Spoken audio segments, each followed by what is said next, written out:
Welcome back to the channel. Welcome back to another YouTube video on my channel. Sounds weird, but it's like 7:40 p.m. It's getting very late. Sophia is saying hi to you guys. So in today's video we are going to be replacing the purge valve on a 2006 Audi A4 2.0 Turbo Quattro.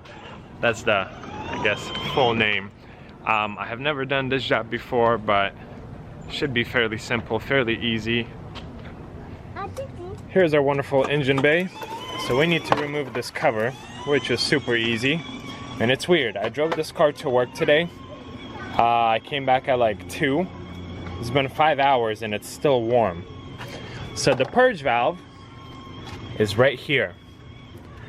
Let's pull this part out. Kind of came in a pretty beat up box, but as long as the part is good, I don't really care. Let's see, does it look the same?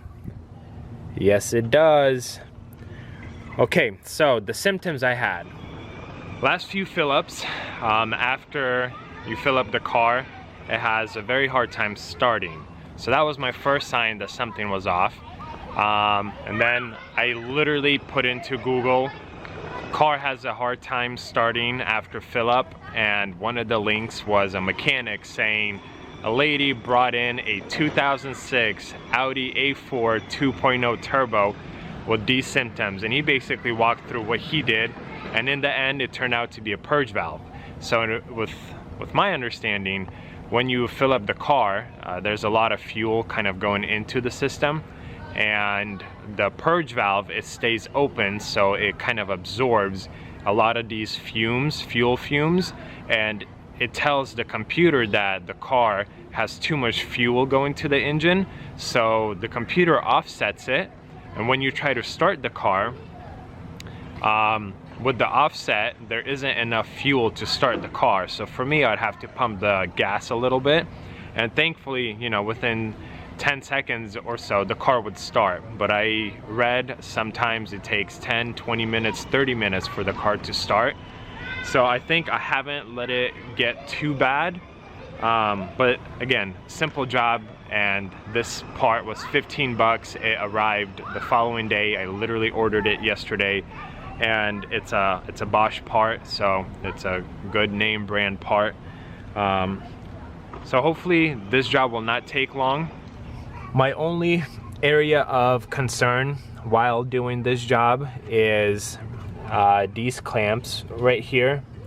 They are one-time use only, and I should have some of them that kind of use a screw, like a flathead screw. So I'll see if I have some in this size, and then we are going to continue with this job.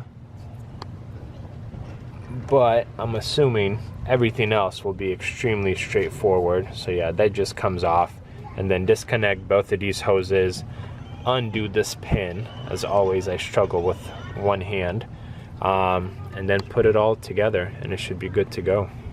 Bummer, bummer. These are going to be too big, so I gotta run to the store to get new ones.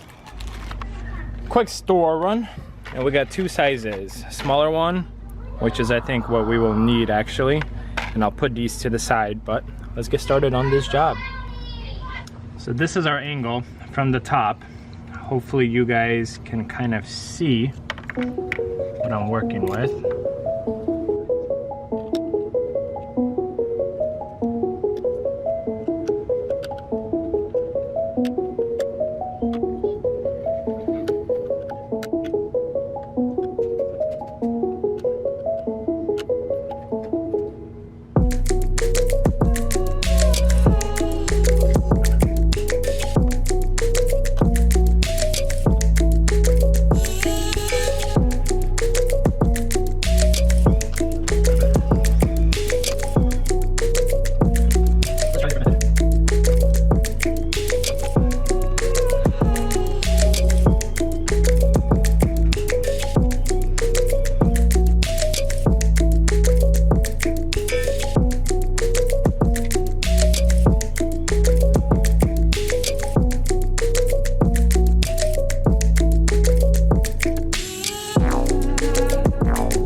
was absolutely terrible, but here it is, the new part, or the old part.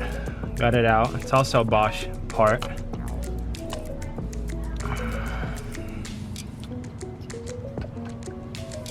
So now, let's get the easy part out of the way.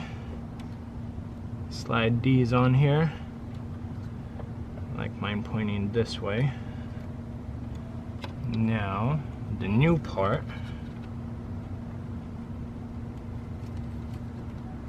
So much easier to put it in, man.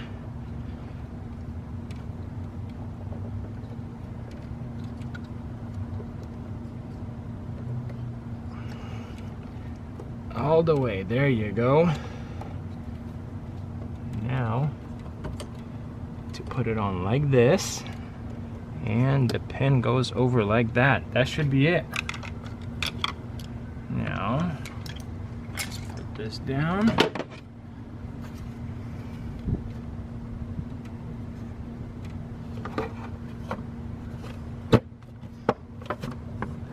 There we go.